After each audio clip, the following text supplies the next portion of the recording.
నమస్కారం. నిపుణ కార్యక్రమానికి స్వాగతం. మేనేజ్మెంట్ తో పాటు కంప్యూటర్ అప్లికేషన్స్ లో అత్యుత్తమ కోర్సులైన ఎంబీఏ, ఎంసీఏ వంటి కోర్సులు చదవాలని చాలా మంది కలలు కంటూ ఉంటారు.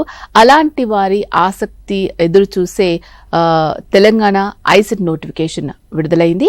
నిన్నటితో ముగియాల్సిన ఈ అప్లికేషన్ గడువును మనకు ఈ నెలాఖరు వరకు కూడా పొడిగించడం జరిగింది. ఈ సందర్భంగా ఐసెట్ అప్లికేషన్ అనేది ఎలా అప్లై చేసుకోవాలి, ఎగ్జామ్ ఎప్పుడు నిర్వహిస్తున్నారు వంటి వివరాలు తెలియజేయడానికి మనతో పాటు ICET convener professor Aluvala Ravi గారు ఉన్నారు. నమస్కారం సార్. నమస్కారం. అలాగే ఐసెట్ కోఆర్డినేటర్ ప్రొఫెసర్ ఎం రమేష్ కుమార్ గారు ఉన్నారు. సార్ నమస్కారం. నమస్కారం అండి. మరి అసలు ఎలా ఉండబోతుంది దీని గురించి తెలుసుకునే ముందు ఐసెట్ స్వరూపాన్ని ఒకసారి మనం చూసే ప్రయత్నం చేద్దాం. సో దీనికి అర్హత ఏంటి, ఎవరు అప్లై చేసుకోవాలి, ఎప్పటి వరకు మనకు టైం ఉంది, ఇవన్నీ కూడా మనం ఒకసారి చూద్దాం. అర్హత వచ్చేసి బ్యాచులర్ డిగ్రీ ఎవరైతే చేశారో వాళ్ళు దీనికి అర్హులు. ఆన్లైన్లో మనం దరఖాస్తు చేసుకోవాల్సి ఉంటుంది. ఆన్లైన్ దరఖాస్తు ఫీజు వచ్చేసి జనరల్ వాళ్లకు 750 రూపాయలు, ఎస్సీ ఎస్టీ డిఫరెంట్లీ ఏబుల్డ్ క్యాండిడేట్స్కి వచ్చేసి 550 రూపాయలు ఫీజు చెల్లించాల్సి ఉంటుంది. ఇక దరఖాస్తు చివరి డేట్ వచ్చేసి మార్చి 31 వరకు వితౌట్ లేట్ ఫీ ఉంటుంది. ఆన్లైన్లో దరఖాస్తులు ఏమైనా కరెక్షన్స్ చేసుకోవాలి అనుకున్న వాళ్ళకి ఏప్రిల్ 18 నుంచి 24 వరకు మనకు టైం ఉంటుంది. సో ఇదంతా కూడా ఎవరు ఎలిజిబుల్, ఎంత మనము ఫీజు పే చేయాల్సి ఉంటుంది అనే దానికి సంబంధించి ఒకసారి సిలబస్ కూడా మనం చూసే ప్రయత్నం చేద్దాం. అసలు ఐసెట్కి ఏమేమి సిలబస్ ఉంటుంది, ఎన్ని మార్క్స్ ఉంటాయి, ఎంత టైం ఉంటుంది మనకు రాయడానికి అని కూడా. సో టోటల్గా వచ్చేసి మనకు 200 క్వశ్చన్స్ ఉంటాయి, 200 మార్క్స్. మనకు వీటికి టైం వచ్చేసి 150 నిమిషాలు టైం ఉంటుంది, 150 మినిట్స్ మనకు టైం ఉంటుంది. దీంట్లో సెక్షన్స్ వైజ్గా ఉంటుందన్నమాట. సెక్షన్ ఏలో వచ్చేసి ఎనలిటికల్ ఎబిలిటీ ఉంటుంది. దీంట్లో 75 క్వశ్చన్స్ ఇస్తారు 75 మార్క్స్కి.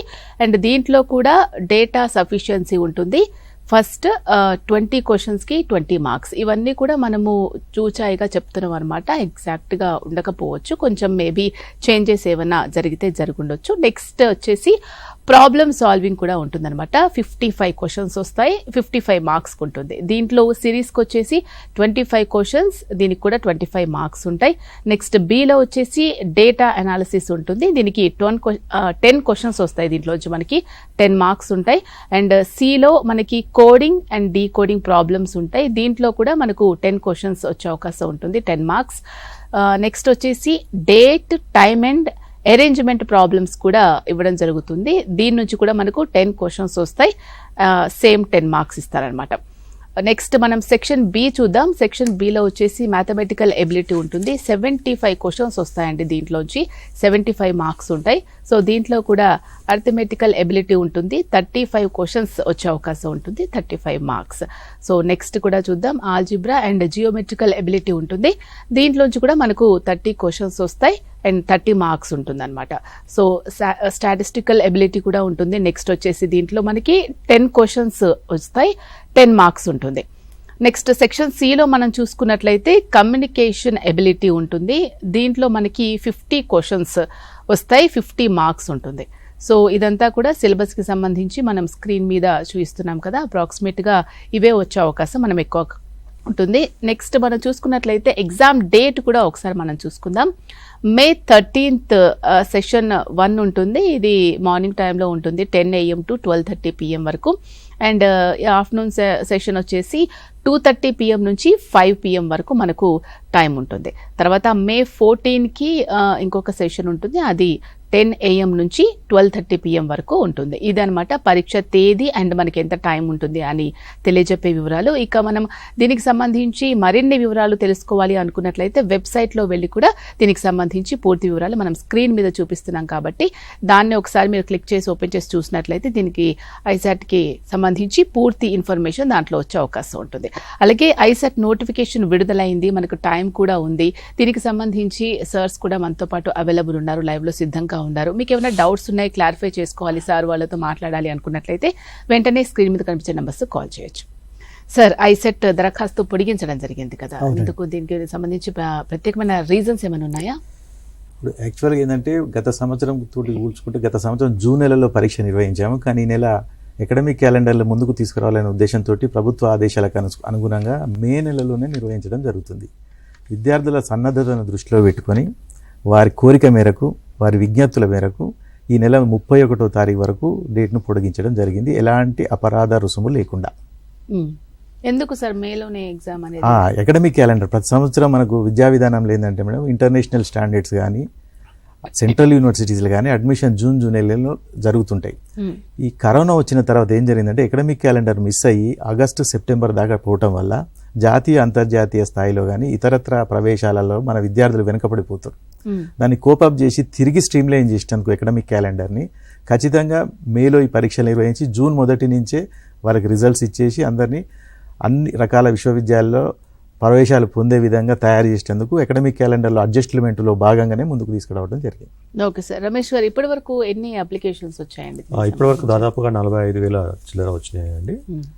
ఇంకా చాలా మంది విద్యార్థులు అప్లై చేస్తున్నారు, ప్రాసెస్లో ఉన్నాయి.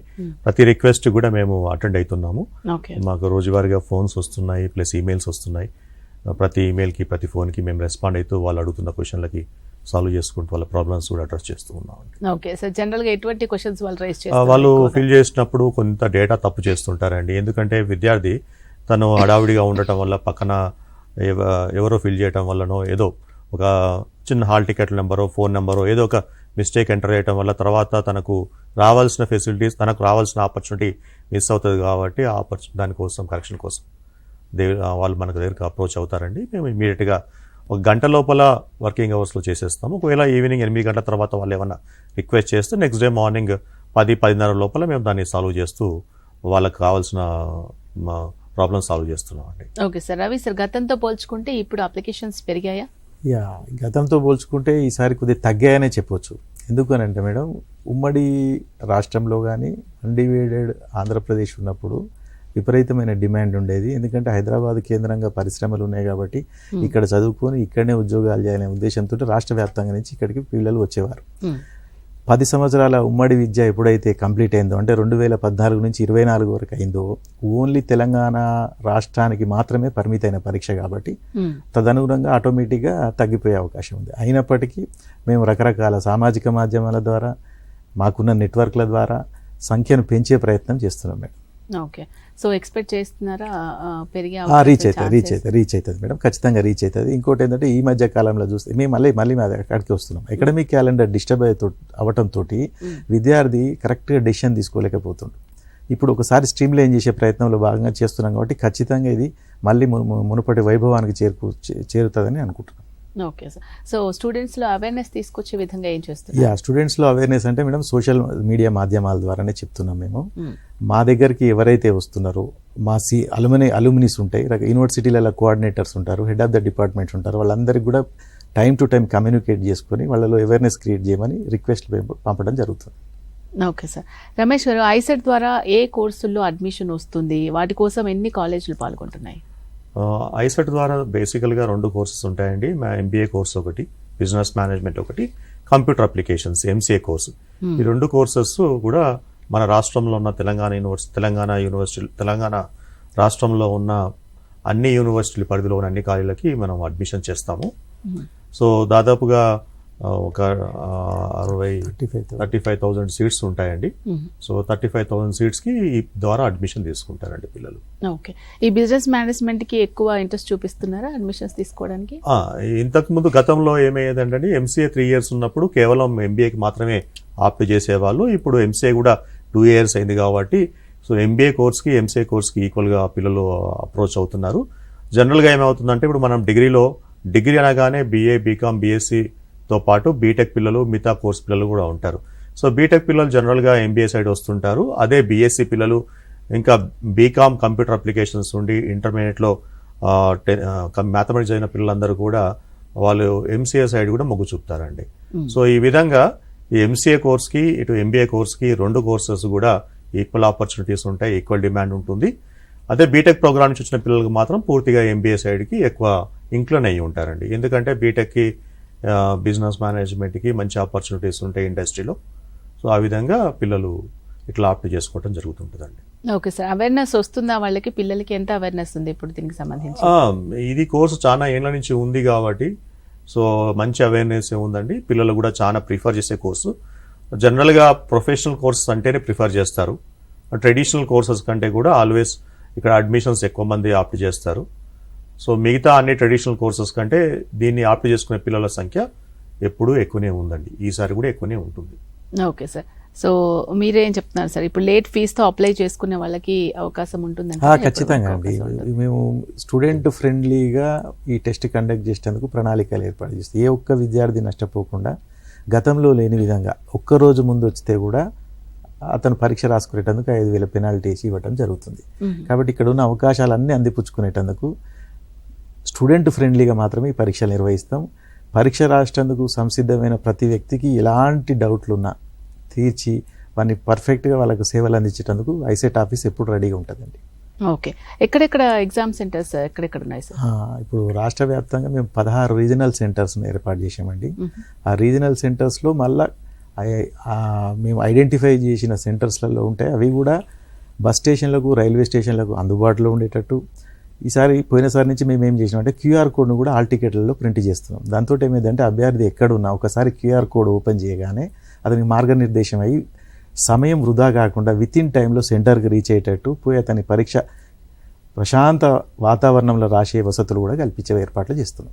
ఓకే. ఎప్పుడు డౌన్లోడ్ చేసుకోవచ్చు అంటారు హాల్ టికెట్? హాల్ టికెట్ మీరు వెబ్సైట్లో చాలా క్లియర్గా ఉందండి. మే 4వ తారీఖు రోజు పిల్లలు హాల్ టికెట్ డౌన్లోడ్ చేసుకోవచ్చు అండి.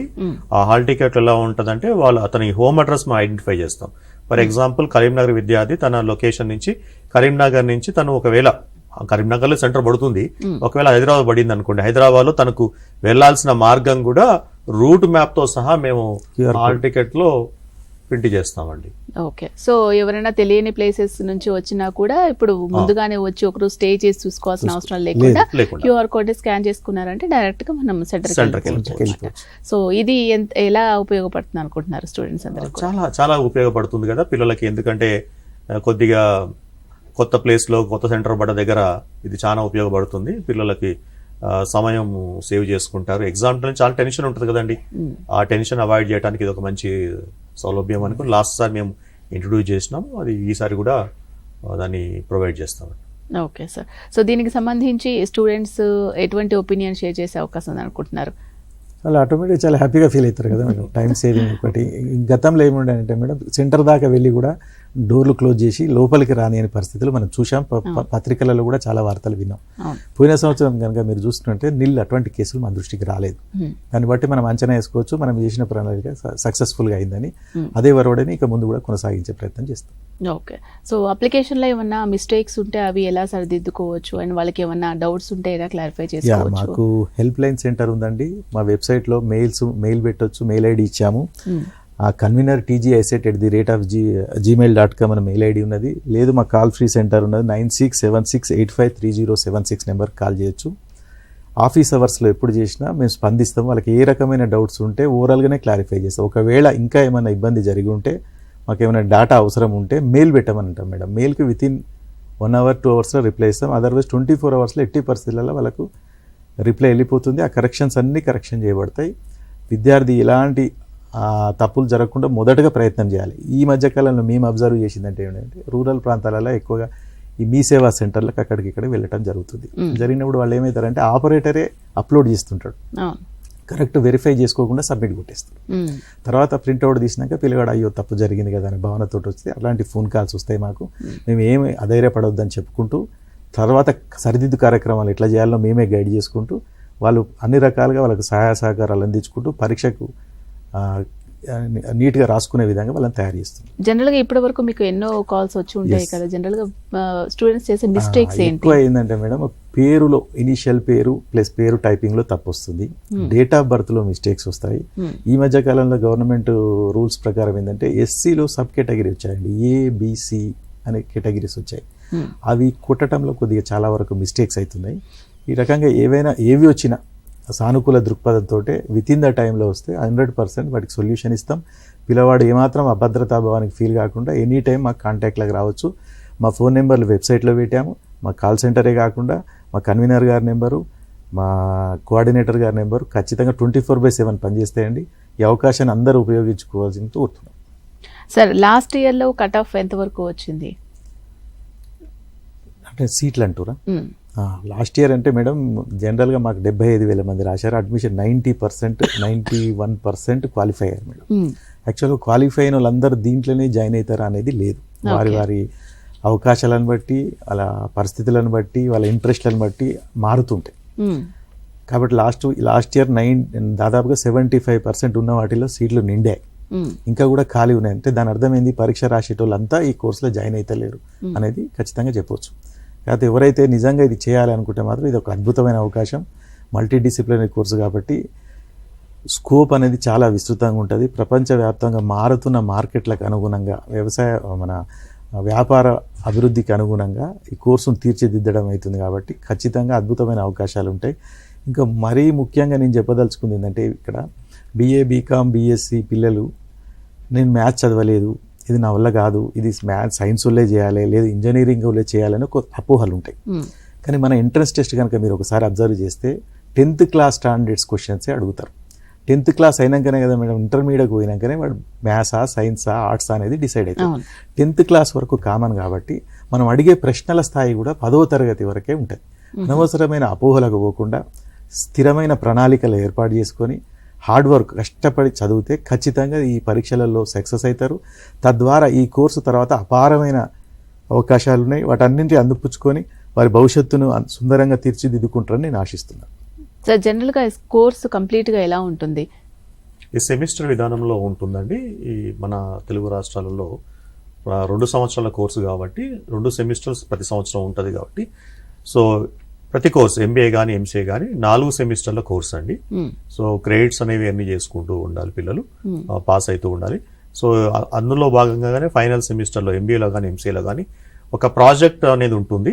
సో ఇండస్ట్రీ రిలవెంట్గా వాళ్ళు ఒక ప్రాజెక్ట్ లాగా చేసి ఒక డాక్యుమెంట్ని సబ్మిట్ చేయాల్సి ఉంటుంది. అది కూడా ఆ యూనివర్సిటీ వాళ్ళు దాన్ని అసెస్ చేసి దానికి ఒక గ్రేడింగ్ ఇస్తారు. సో ఆ ప్రాజెక్ట్లో భాగంగా వాళ్ళు ఇండస్ట్రీకి రెడీ అవుతారు, ఎంప్లాయ్మెంట్కి వాళ్ళు సన్నద్ధం అవుతారు. సో ఆ విధంగా కోర్స్ అనేది ఇండస్ట్రీకి రిలవెంట్గా ఉంటుంది. సో ఉద్యోగ అవకాశాలకి ఏ విధంగా విద్యార్థిని తయారు చేయాలో ఆ విధంగా ఈ కోర్స్ అనేది ఉంటుందండి. ఇటు కంప్యూటర్ సైడ్ కానీ ఇటు బిజినెస్ మేనేజ్మెంట్ సైడ్ కానీ 2 పరాలుగా ఇది ఇండస్ట్రీ రిలవెంట్ కోర్స్ అండి ఇది. ఓకే సార్, దీనికి ప్రాక్టికల్స్ కూడా ఉండే అవకాశం ఉంటుందంటారా? థియరీతో పాటు కూడా ప్రాక్టికల్ గా వాళ్ళు అంటే ప్రతి సెమిస్టర్ లో కంప్యూటర్ ల్యాబ్స్ ప్రోగ్రామ్స్ ఉంటాయండి. అదే విధంగా ఫస్ట్ ఇయర్ లో MBA TTM, సపోజ్ ఇప్పుడు TTM మైనర్ ప్రాజెక్ట్ అని ఫస్ట్ ఇయర్ లో ఉంటుంది, మేజర్ ప్రాజెక్ట్ అని సెకండ్ ఇయర్ లో ఉంటుంది. ఇప్పుడు సెకండ్ ఇయర్కి వచ్చే మేజర్ ప్రాజెక్ట్ ఖచ్చితంగా 45 రోజులు ఇండస్ట్రీ తోటి ఇంటరాక్ట్ అయ్యి వారు ఎంచుకున్న ఆ టాపిక్ మీద రీసెర్చ్ చేయాల్సి ఉంటుంది. రీసెర్చ్ ఒక్కటే చేయటం కాదండి, డాక్యుమెంటేషన్ చేసి మళ్ళీ యూనివర్సిటీకి సబ్మిట్ చేయాలి. సబ్మిట్ చేసి దాన్ని అసెస్ చేస్తారు యూనివర్సిటీ ఎక్స్పర్ట్స్. అసెస్ చేసి దాంట్లో ఆయన ఎక్స్పర్టైజ్ ఎంత ఉంది ఏంది చూసి రెడీనెస్ ఆఫ్ ఇండస్ట్రీకి తయారయ్యేటట్టు చూస్తాం. దీనికి ఏంటంటే మేడం, ఇంటర్నల్గా ఆ కళాశాలలో ఒక అధ్యాపకుని గైడ్గా పెడతారు. అదేవిధంగా ఇండస్ట్రీకి పోయినప్పుడు ఇండస్ట్రీ పీపుల్ తోటి ఇంటరాక్ట్ అయ్యి ఆ 45 రోజులు వాళ్ళతోటి పనిచేస్తారు. కాబట్టి డే టు డే చాలా స్కిల్స్ నేర్చుకొని రేపు ఫ్యూచర్ తన భవిష్యత్తును తానే నిర్మించుకునే గొప్ప అవకాశం ఆ 45 రోజుల ప్రాజెక్ట్ వర్క్లో అతనికి లభిస్తుంది. ఈ 45 రోజులు ఇండస్ట్రీ వాళ్ళతో కలిసి వర్క్ చేయడం వల్ల రమేష్ గారు ఏ విధంగా ఉపయోగపడుతుంది పిల్లలకు అనుకుంటున్నారు? పిల్లలకి ఇప్పుడు విద్యార్థి ఎవరైతే చదువుతున్నారో వాళ్ళకు థియరీలో చదువుకున్న థియరీ కంటే ఇండస్ట్రీ రిలవెంట్ గా ఏ కైండ్ ఆఫ్ అప్లికేషన్ ఉంటుంది. ప్రతి థియరీకి ఒక అప్లికేషన్ ఉంటుంది కదా, అప్లికేషన్ ద్వారా తను ఒక నిష్ణాతుడు అవుతాడండి. అతను ఆ ఇండస్ట్రీకి ఎలా పనికి పనికొస్తాడు. ఇంకా తను కూడా ఇంకోటి ఏంటంటే, అందరు విద్యార్థులు కూడా ఫస్ట్ స్టేజ్లోనే పర్ఫెక్ట్గా ఉండరు. వాళ్ళు నేర్చుకోవడానికి కూడా నేను ఈ ప్లేస్లో నేను నేర్చుకోవాల్సిన అవసరం ఉంది, నేను ఇక్కడ కష్టపడాల్సిన అవసరం ఉందన్న విషయం కూడా గుర్తిస్తాడు. గుర్తించి తను ఫైనల్గా ఇంటర్వ్యూ పోయే లోపల, ఉద్యోగ అవకాశాలు వెతుకునే లోపల ఆ ఏరియాస్లో కూడా వర్క్ చేసుకొని బెటర్ ఎంప్లాయ్మెంట్ ఆపర్చునిటీస్ కోసం తను ప్రిపేర్ కాగలుగుతాడు. ఆ విధంగా అది పనికి వస్తుందండి.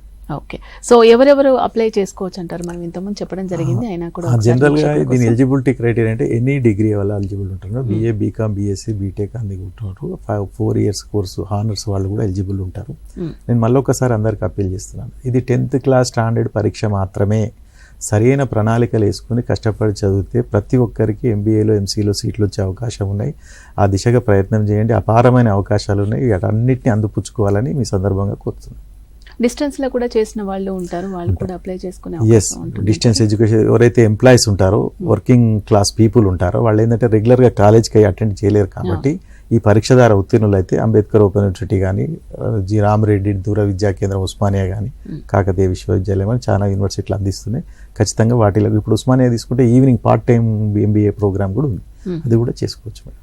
Okay sir. సో స్టూడెంట్స్ ఎవరైతే దీనికి ప్రిపేర్ అవ్వాలి అని అనుకుంటున్నారో సో వాళ్ళకి ఉద్యోగ అవకాశాలు కానీ ఫ్యూచర్ కానీ ఎలా ఉంటుంది?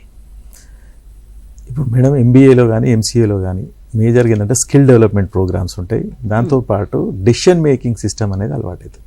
ఇప్పుడు మీరు ప్రపంచంలో ఎక్కడ చూసుకున్నా కానీ డిమాండ్ సప్లైకి చాలా తేడా ఉంటుంది. ఉన్న వనరులను సరిగా ఉపయోగించుకొని అద్భుతంగా రాణించగలగాలి అని అంటే ఆ అనలిటికల్ స్కిల్స్ కానీ, లాజిక్ థింకింగ్ కానీ, స్ట్రాటజిక్ ప్లాన్స్ కానీ ఇవన్నీ కూడా మేనేజ్మెంట్ విద్య ద్వారానే అందుతాయి. కాబట్టి డే 1 నుంచి మేనేజ్మెంట్ పాఠాలు ఇవే చెప్తాయంటే కేస్ స్టడీస్, పరిస్థితులు ఇట్లా ఉంటే మనం ఎట్లా నిర్ణయాలు తీసుకోవాలి, నిర్ణయాలకు అనుగుణంగా సంస్థను ఎట్లా అభివృద్ధి పరచాలి, రానున్న మనకు ఛాలెంజెస్ ఏమున్నాయి, ఆ ఛాలెంజెస్ని తెలివిగా ఎట్లా ఎదుర్కోగలగాలి, తక్కువ ఖర్చుతోటి ఎక్కువ లాభాలు ఎలా పొందాలి, ఇది ముఖ్యమైన ఉద్దేశం మేనేజ్మెంట్లో. నిర్వహణ శాస్త్రం అంటేనే అది. How best you are utilising your resources to improve your quality and sustainability of the your organisation. అందు గురించి దీంట్లో మల్టీ డిసిప్లినరీ ఫంక్షన్స్ ఉంటాయి మేడం. ఇప్పుడు సపోజ్ ఎంబీఏ తీసుకున్నారు అనుకోండి, HRM specialisation, human resource management. అంటే దాంట్లో స్పెషలైజేషన్ ఏంటంటే మానవ వనరుల నిర్వహణ ఎలా చేయాలనేది చెప్పబడుతుంది అన్నట్టు. It is one of the biggest asset for any organisation. ఉన్న మనుషుల్ని ఎంత మంచిగా వాడుకుంటున్నాం సంస్థ కొరకు అనేది ఒకటి ఉంటుంది. అట్లనే మార్కెటింగ్ స్పెషలైజేషన్ తీసుకున్నప్పుడు మనం తయారు చేసిన వస్తువుల్ని కస్టమర్ సాటిస్ఫాక్షన్, కన్జ్యూమర్ నీడ్స్ ఏంటి, అనే బిహేవియర్ ఎట్లా ఉంది, ఇంకా వాల్యూ ఎడిషన్ ఏం చేయాలి, తక్కువ ధరకు ఎక్కువ క్వాలిటీ ప్రోడక్ట్ ఏం చేయాలి, ఇటువంటి లక్షణాలన్నీ మార్కెటింగ్ వాళ్ళకు నేర్పించబడతాయి. అట్లనే ఫైనాన్స్ రంగం చూసుకుంటే మనకున్న ఆర్థిక వ్యవస్థ ఏంది, వర్కింగ్ క్యాపిటల్ ఎంత కావాలి, రేట్ ఆఫ్ రిటర్న్ ఎంత ఉంది, ఎంత తక్కువ పే బ్యాక్ పీరియడ్ ఎంత ఉంది, ఇవన్నీ నేర్చుకొని బెస్ట్ ఐడియల్ కండిషన్స్ ఏంటి అనేది ఫైనాన్స్ వాళ్ళు కూడా చెప్తారు. అట్లనే ఇవన్నీ సిస్టమ్స్ ఉంటాయి, అంటే కంప్యూటర్ రిలేటెడ్ అన్నట్టు. ఇంటిగ్రేటెడ్ అప్రోచ్ ఎట్లా ఉంటుంది, system consist of sub systems, inter dependence and interaction with each other. ఒక డిపార్ట్మెంట్కి ఇంకో డిపార్ట్మెంట్ ఎట్లా అవుతున్నాయి, సిస్టమ్ ద్వారా ఇప్పుడు 10 మంది చేసే పని 5గురితో ఎట్లా చేయొచ్చు. ఇప్పుడు లేటెస్ట్ టెక్నాలజీ మీ అందరికీ తెలిసిందే, ఆర్టిఫిషియల్ ఇంటెలిజెన్స్. దాంతో ఇంపాక్ట్ ఏమైంది, 10 మంది పని చేసేది ఒక్క మనిషి 10 రోజులలో చేసేది 1 రోజులో అయ్యే కాడికి వచ్చింది. ఆ టెక్నాలజీని అంతా ఎట్లా చేయాలి, ఎట్లా అడాప్టబిలిటీ, ఫ్లో చార్ట్స్ ఎట్లా చేయాలి, డెసిషన్ మేకింగ్ ఎట్లా, ఇవన్నీ ఇంటిగ్రేటెడ్ అప్రోచెస్ అన్నట్టు ఒకదానికొకటి. కంపెనీలు ఏంది, మార్కెటింగ్, హెచ్ఆర్, ఫైనాన్స్, సిస్టమ్స్ అన్ని కలిపితేనే ఒక సంస్థ. కాబట్టి సంస్థకు సంబంధించిన 4 స్తంభాలను మనం తయారు చేసుకుంటూ ఓవరాల్గా సంస్థ అభివృద్ధికి తోడ్పడే లక్షణాలను, డెసిషన్ మేకింగ్ క్యారెక్టరిస్టిక్స్ని, వాళ్ళలో మేధా సంపత్తిని పెంపొందించడానికి ఈ కోర్సులు బాగా ఉపయోగపడతాయి. ఆ దిశగా విద్యార్థులు ఈ అవకాశాలను ఉపయోగించుకొని ముందుకు వెళ్ళాలని కోరుతున్నాను. రైట్ సార్, కాలర్ ఉన్నారు నల్గొండ నుంచి తులసి గారు, మాట్లాడదాం. తులసి గారు, మీ డౌట్ ఏంటో అడగండి. Good afternoon ma'am. Good afternoon sir. Good afternoon sir. నాది బిఏ కంప్లీట్ అయిపోయింది సార్. ఇప్పుడు ఐసెట్ రాద్దాం అనేసి అని అనుకుంటున్నాను సార్. నెగటివ్ మార్కింగ్ ఉంటుందా సార్ దీంట్లో? లేదు తల్లి, నెగటివ్ మార్కింగ్ ఐసెట్లో లేదు. మీకు 200 మార్కుల పేపర్ ఉంటుందమ్మా. 25% మార్కులు వస్తే మీరు క్వాలిఫై అవుతారు. Thank you sir. రైట్ అమ్మా, all the best. Thank you so much sir. Sir, పేపర్కి సంబంధించి అసలు 200 మార్కులు మనం ఇంతకుముందు చెప్పడం జరిగింది. సో సిలబస్ కూడా ఎలా ఉంటుంది అనే దాని గురించి ఒకసారి ఎక్స్ప్లెయిన్ చేయండి. బేసికల్గా ఏంటంటే ఇది section A, section B, section C. గతంలో మీరు చెప్పినట్టుగా 3 సెక్షన్లు ఉంటాయండి. ఏ అండ్ బి అనేది arithmetic ability of the students మనం అసెస్ చేస్తాము. అండ్ సి సెక్షన్లో కంప్యూటర్ కమ్యూనికేషన్ స్కిల్స్ అనేవి మనం టెస్ట్ చేస్తాము. అది బేసికల్గా ఇంగ్లీష్ వొకాబులరీ కానీ, ఇంగ్లీష్ కాంప్రహెన్సివ్ ప్యాసేజ్ కానీ, వాటితో పాటు ఒక 10 కంప్యూటర్ క్వశ్చన్లు, బేసిక్ కంప్యూటర్ క్వశ్చన్స్ ఉంటాయి. ఇవన్నీ కూడా ఈరోజు మనము కాంపిటేటివ్ వరల్డ్లో పిల్లలు ఎప్పుడైతే ఒక గ్రూప్స్ ఎగ్జామ్స్ కానీ లేకపోతే బ్యాంకింగ్ ఎగ్జామ్ రాసినప్పుడు ఏ అయితే బేసిక్ ఉంటుందో ఆ ఫార్మాట్లోనే ఈ క్వశ్చన్ పేపర్లు అంటూ ఉంటాయండి. సో ఇది చాలా అంటే ఈ ఎగ్జామ్కి ప్రిపేర్ కావటం ఏంటంటే పిల్లవాడిని పోటీతత్వ ఎగ్జామ్స్కి మనం ప్రిపేర్ చేసడం అవుతుంది. ఇట్లా అంటే ఈ కాంపిటేటివ్ ఎగ్జామ్స్కి రాయటం అనేది పిల్లలకి అసలు మనం చిన్నప్పటి నుంచి నేర్పాలి. ఇది చాలా యూస్ఫుల్ అండి, ఇది చాలా యూస్ఫుల్. దాంతోపాటు ఇంతకుముందు మీరు మాట్లాడినట్టుగా ఒక పాయింట్ చెప్పదలుచుకున్నాను, యాడ్ చేయదలుచుకున్నాను. ఏంటంటే ఇప్పుడే జస్ట్ పాస్ అయిన డిగ్రీ చదువుకున్న పిల్లలే కాదు, ఇప్పుడు ఆల్రెడీ ఉద్యోగం చేస్తూ ఒక 5 ఏళ్ళు 10 ఏళ్ళు ఉన్న తర్వాత వాళ్ళు ఒక కెరీర్లో స్థిరపడిన తర్వాత ఇంకొక అడిషనల్ క్వాలిఫికేషన్ ఉంటే బాగుంటుంది అన్న ఆలోచన ఉన్న విద్యార్థులు, ఆలోచన ఉన్న వాళ్ళు కూడా చాలా మంది ఉంటారు. వాళ్ళు రెగ్యులర్ కాలేజ్కి పోలేని పరిస్థితి ఉంటుంది. సో వాళ్ళు ఇప్పుడు ఒకవేళ ఎంబీఏ కోర్సు కానీ ఎంసీఏ కోర్సు కానీ చేయాలనుకుంటే వాళ్ళు ఇప్పుడు మన ఐసెట్ రాసుకొని, ఇంతకుముందు సార్ చెప్పినట్టుగా అంబేద్కర్ ఓపెన్ యూనివర్సిటీలో కానీ, పడాల రామరెడ్డి ఉస్మా యూనివర్సిటీ కానీ, లేకపోతే కాకతీయ యూనివర్సిటీ డిస్టెన్స్ ఎడ్యుకేషన్లో కానీ తను ఎంబీఏ కోర్స్ కానీ ఎంసీఏ కోర్సు కానీ చేసి తన పనిచేస్తున్న సంస్థలోనే ఒక ప్రమోషన్ తీసుకొని ఉన్నత శిఖరాలకి ఎదిగే అవకాశాలు ఉంటాయి. సో ఇది రెగ్యులర్ గా చదువుకునే వాళ్ళకే కాకుండా డిస్టెన్స్ మోడ్ చదువుకునే వాళ్ళకి కూడా ఈ కోర్స్ అనేది పనికి వస్తుంది. అలాగే ఫీమేల్స్ కూడా ఆడవాళ్ళు కొంతమంది మ్యారేజెస్ అయిపోయిన తర్వాత తర్వాత స్టడీ ఆపేసి బ్రేక్ వచ్చిన తర్వాత కొన్ని రోజుల తర్వాత చదువుకోవాలనుకుంటారు వాళ్ళు. సో అలాంటి వాళ్ళకి కూడా ఇది చాలా యూస్ఫుల్ అండి. మీరు ఇంతకుముందు మీరు అడిగిన ఇంకో క్వశ్చన్ అండి, మీరు ఏమడిగారంటే డిగ్రీ డిస్టెన్స్ ఎడ్యుకేషన్ చదువుకున్న వాళ్ళు ఎలిజిబులా కాదా అన్నారు. తప్పకుండా ఎలిజిబుల్ అండి. వాళ్ళు కూడా డిస్టెన్స్ డిగ్రీ అనే ఎగ్జామ్ పాస్ అయిన తర్వాత అది ఉస్మాన్ యూనివర్సిటీ కానీ, ఇగ్నోలా కానీ, లేకపోతే మహాత్మా గాంధీ యూనివర్సిటీ కానీ, ఉస్మాన్ ఎనీ యూనివర్సిటీలో మన దేశంలో ఉన్న ఏ యూనివర్సిటీ కింద డిగ్రీ పాస్ అయ్యి ఉంటే వాళ్ళు మన దగ్గర ఎలిజిబుల్ అండి, provided to the government reservation rules అండి. ఎందుకంటే మనం లోకల్ అనే ఇప్పుడు వచ్చింది కాబట్టి ఆ GOMS 15 పోయిన సంవత్సరం 2025లో వచ్చిన జియో ప్రకారంగా ఏమైతే ఎలిజిబిలిటీ రూల్స్ ఉంటాయో లోకల్ క్యాండిడేట్స్ ఆ రూల్ ప్రకారం ఎవరైతే క్యాండిడేట్స్ ఫుల్ఫిల్ చేస్తారో వాళ్ళందరూ కూడా ఎలిజిబుల్ అండి. ఓకే సార్, ఈ మంచి కాలేజ్లో రావాలి అంటే ఎటువంటి స్ట్రాటజీ ఫాలో అవ్వాలంటారు? ఇప్పుడు ఏబిసి చూసుకుంటే అమ్మా సి సెక్షన్ అందరు చేయగలుగుతారు ఇవాళ రేపు, కమ్యూనికేషన్ స్కిల్స్ కాబట్టి అందరూ ఇంగ్లీష్ మీడియం చిన్నప్పటి నుంచి వస్తున్నది, ఇంగ్లీష్ మ్యాండేటరీ అయిపోయింది కాబట్టి స్కోర్ పెద్ద ఇబ్బంది ఏమి ఉండదు సి సెక్షన్కి వచ్చేసరికి. ఏబీలో వచ్చేసరికి మీకు ప్రాబ్లం ఏమవుతుందంటే బాగా గుర్తుపెట్టుకోండి, 200 ప్రశ్నలు 150 నిమిషాల నిడివి, టైం తక్కువ ఉంటుంది కాబట్టి ఫస్ట్ వచ్చిన క్వశ్చన్లు ఈజీ క్వశ్చన్లు టక చేసుకుంటా పోయినాక రాని క్వశ్చన్ల గురించి డిస్కస్ చేయాలి. చాలామంది ఏమవుతారంటే ఒకటో క్వశ్చన్ మూడో క్వశ్చన్ టఫ్ ఉంది అనుకోండి, దాన్నే చేసుకుంటా టైం వేస్ట్ చేసుకుంటారు పిల్లలు. అలా కాకుండా ఒక క్వశ్చన్ టఫ్ వస్తే వదిలిపెట్టి నెక్స్ట్ క్వశ్చన్కి క్యారీ ఫార్వర్డ్ అయ్యి ఏ అయితే ఈజీ క్వశ్చన్లో టక వేసుకొని వెళ్తూ టైం సేవ్ చేసుకొని స్ట్రాటజిక్గా ప్లాన్ చేసుకుంటే 100% సక్సెస్ అవుతుంది. దీనికోసం ఏంటంటే మేడం మన వెబ్సైట్లో మోడల్ క్వశ్చన్ పేపర్స్ పెట్టడం జరిగింది. మార్క్ టెస్ట్లు మీరు ఎంత వీలైతే అంత ఎక్కువ అటెంప్ట్ చేసుకోండి. ప్రాక్టీస్ మేక్స్ మెన్ పర్ఫెక్ట్ అన్నట్టు ఆ క్వశ్చన్ చూడగానే సమాధానం ఏంది అనేది తెలిసే స్థాయికి పోయే పిల్లలు కూడా ఉన్నారు. ఆ రకంగా వాళ్ళు ట్రైనింగ్ చేసుకోవాల్సిన అవసరం ఉంది. టోటల్గా కూడా ఏంటంటే టైం మేనేజ్మెంట్ మీద ఆధారపడి ఉంటుంది. 200 క్వశ్చన్లు 2.5 గంటలు ఎట్లా ప్లాన్ చేసుకుంటారు అనేది ఆ టైంకు ఆ పిల్లవాడు తీసుకునే నిర్ణయం మీద సక్సెస్ రేట్ ఆధారపడి ఉంటుంది. రైట్ సార్, మరో కాలర్ ఉన్నారు నిజామాబాద్ నుంచి స్పందన గారు. స్పందన గారు, మీ డౌట్ ఏంటి? ఇప్పటికి ఒక 15 years అవుతుందండి. నేను ఇప్పుడు ఎలిజిబుల్ ఏదైనా ఏజ్ లిమిట్ ఉంటుందా దీనికి? నేను MBA చేయాలనుకుంటున్నాను. లేదండి, ఎలాంటి ఏజ్ లిమిట్ లేదు, మీరు ఖచ్చితంగా చేసుకోవచ్చు. 45 years చేసుకోవచ్చమ్మా, ఖచ్చితంగా చేసుకోవచ్చు. Okay, thank you sir. Right. So age గురించి మాట్లాడారు కాబట్టి ఇప్పుడు ఏంటంటే మేడం జనరల్గా ఎలిజిబిలిటీ ఆఫ్ ఏజ్ వచ్చింది కాబట్టి నోటిఫికేషన్ రిలీజ్ అయ్యే నాటికి 19 సంవత్సరాలు నిండి ఉండాలనేది ఒక కండిషన్ ఉంది మనకు. ఇది మినిమం ఏజ్, అప్పర్ ఏజ్ లిమిట్కు ఏమీ లేదు, ఎవరైనా చదువుకోవచ్చు. అయితే కొన్ని సందర్భాల్లో ఇక్కడ కూడా మాకు వచ్చే క్వశ్చన్లలో ఏమైతేనంటే ఒక 2 నెలలు 3 నెలలు 6 నెలలు తక్కువ ఉన్న వయసు 19 సంవత్సరాలు నిండలేదు, మా పరిస్థితి ఏందనే ప్రశ్నలు కూడా వస్తాయి. వాళ్ళు డిగ్రీ ఫైనల్ ఇయర్కి వచ్చిర్రు అంటే దాని అర్థం ఏందమ్మా, SSC దగ్గర ఇంటర్మీడియట్ దగ్గర ఖచ్చితంగా అనుమతులు తీసుకొని ఆ స్థాయికి వచ్చి ఉంటారు. కాబట్టి వాళ్ళ రిక్వెస్ట్లు మాకు మెయిల్ ద్వారా పెడితే మేము కూడా సంబంధిత అధికారులతో మాట్లాడి వాళ్ళకు కూడా క్లియరెన్స్ ఇస్తున్నాం.